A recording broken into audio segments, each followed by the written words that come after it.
Today we're going over the cost of living in Portland and Vancouver in 2025. In a lot of ways, we're the average Portland household. So stay tuned to the end to make sure that you don't break the piggy bank if you're thinking of relocating to Portland or Vancouver in 2025.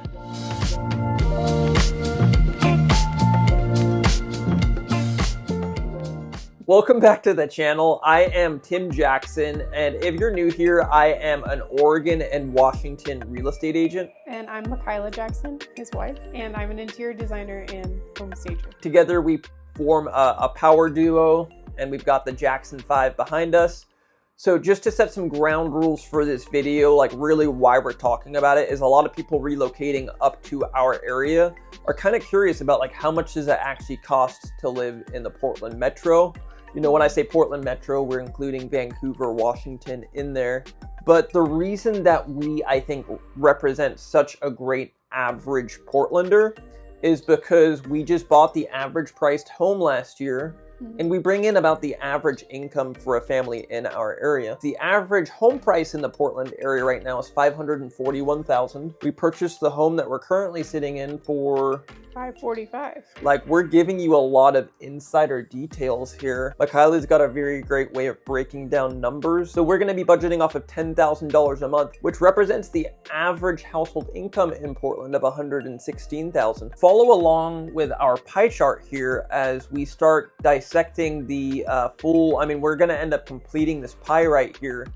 And at the end, it's going to really show you a breakdown of where, you know, all our income goes towards. To get started with our first percentage, we spend 10% of our income on our kids and their activities. Keep in mind, like, you might not have kids in this video, so we're going to also break it down for single people, retired people. We're going to not just break it down by the average income as well. I'm going to go over a couple different scenarios at the end of what I've seen come across my table, kind of the least you could spend to get into a home and to live in our area. Not just get into a home, but just like live and feel comfortable living in our area. And then I'm also going to show you like some higher range scenarios that I've seen. If you've got kids, definitely lots of things to plug them into in the area. We definitely appreciate the schools in the area, all the extracurricular activities our kids do. Maybe you saw last week's video on our kids explaining what it's like living in our area. So what's the next thing that we allocate our income to? 10% again on groceries and food. Since we have 5 kids, that it adds up pretty quick. So that's $1,000 a month. I mean, sometimes we do spend more than $1,000 a month. Yeah, it's pretty definitely easy to break that. So just to give you an idea of average prices in the area, a loaf of bread, if you want the like cheap plain bread, it's about $2 a loaf. A gallon of milk is like $3.99. Yeah, and like a dozen eggs are around $2.99. Those have like really gone up recently. Yeah, I mean, inflation has really affected the entire country, and I'm sure some people in like Hawaii or California could chip in with the prices they pay. It's certainly higher than what Oregonians pay, but you definitely find some areas where you pay less for, you know, food and stuff like that. And we don't shop at like the bougiest grocery stores, but we're also not going to like the cheapest, like going and coming in with a scrapbook full of coupons. I've definitely met couples that have spent $1,000. It's pretty rare for a family with kids to spend less than $1,000. They would have to be doing very good to spend less than that. So that's 20% right now of the pie that you guys see here. The next percentage is savings and investments. So we try to save 10% of what we make into investment accounts, savings accounts. We have an emergency fund, things like that. I'd say really any excess income beyond the $10,000 would also be put into that category of trying to find either generous or long-term investment goals on where to put it. So that's 30%. We're a third of the way through. What's the next thing that we budget for? The next thing that we budget for is our mortgage. Yeah, the mortgage. And here's a fixed rule. We're not financial planners. We're not tax advisors. We're honestly just coming to you right now as just everyday people. So don't like take this as like take it to the bank. But I am a realtor and I do need to advise people on how to get into a house without being house poor. Yeah. I really don't think there's any point of owning a home if you can't enjoy the house itself. You know, there is that joke or that meme out there that like I'm enjoying my vacation by enjoying the mortgage. In reality, I've noticed we have been in different thresholds of how much our income goes towards a mortgage. And we've felt it ourselves that when you start spending closer to 40% of your income towards housing, It just makes life a little bit more stressful. Yeah. Really, the golden rule is a third of your income should be going towards housing. Really, a quarter would be really nice. We spend, 32% of our income goes towards housing, which fits that 1/3 rule, almost smack on the nose. And obviously, for the intent of our budget, our property taxes get lumped in with that mortgage payment, and so does our home insurance. I would say a mortgage payment is definitely felt every month, but it's not like we kind of expect it, anticipate it. Obviously we budget for it. Yeah. It's there. I mean, we definitely know that we're paying for a house. It would be nice to pay it off early. Yeah, it is our biggest expense, but it's also the asset we use the most. So. Yeah, it's a good way of putting it. So that's now 62% of this pie chart taken up. We're past halfway already. And what's the next category that we budget for? The next category is bills and utilities. So our internet, electricity, phones, water.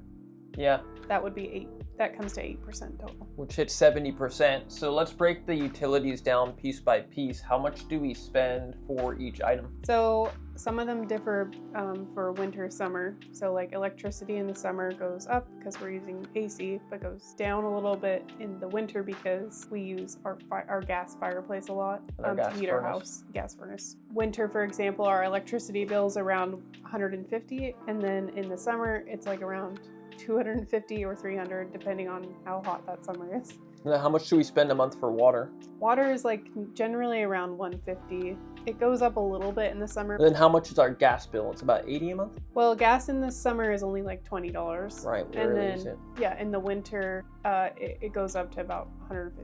So average about $80. Yeah. And then internet, we've got the fast, fiber internet. We spend 65, 70, or is it 80? It's 80. So yeah, high 1 gig up, 1 gig down is 80 a month. And then our phones, that's about just over $60 a month for 2 lines, 2 iPhones. And then our trash comes to about $65. Sometimes it varies. If we have an extra bag of trash, they charge us like $5 or whatever. So all in, we're about $800 for utilities, phone, internet. So then we spend, is it 5%? On car and health insurance. So that comes up like $500 a month. Yeah. And that includes doctor co-pays or dental. Our chiropractor isn't covered by insurance, so if we go to the chiropractor.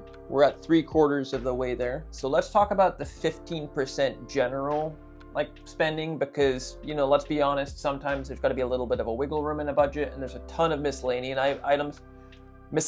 items that we're just going to go through kind of piece by piece here. Yeah, so we break things down into categories like eating out and date nights, childcare for when we do go on date nights. Yeah, so of that 15%, 7% of it, $700 is for gas and for car repair bills, so $700. The average price of gas right now for a gallon in our area is $2.99. So price of gas has gotten a little bit cheaper. Maybe our budget will come down a little bit in that area. So now let's break down that other 8% that's left of that 15% general fund. We have 2% for eating out and dinner and stuff. So that's $200. We try not to eat out as much because we're already spending all that money on groceries. Yeah. Eating out's just gotten really expensive. Clothing and personal care, we do 2% for clothing and 1% for personal care. So that's haircuts. Yeah, and then we've got 2% for date nights. So that kind of rounds it all out for the 8%. So date nights we treat differently than eating out. So technically we're spending closer to nearly $500 on going out and seeing things. And then also, not to mention, I'm not including this in our personal budget as a family, but I've obviously got my business budget where I do all sorts of stuff. You see me out in the videos going out and hitting the town. That's a completely separate business expense. The last 10% is reserved for generosity and giving back. We don't want to just hold on to everything we make. We try to give it back to the people and communities around us. That makes 100%. That makes 100% of the pie here.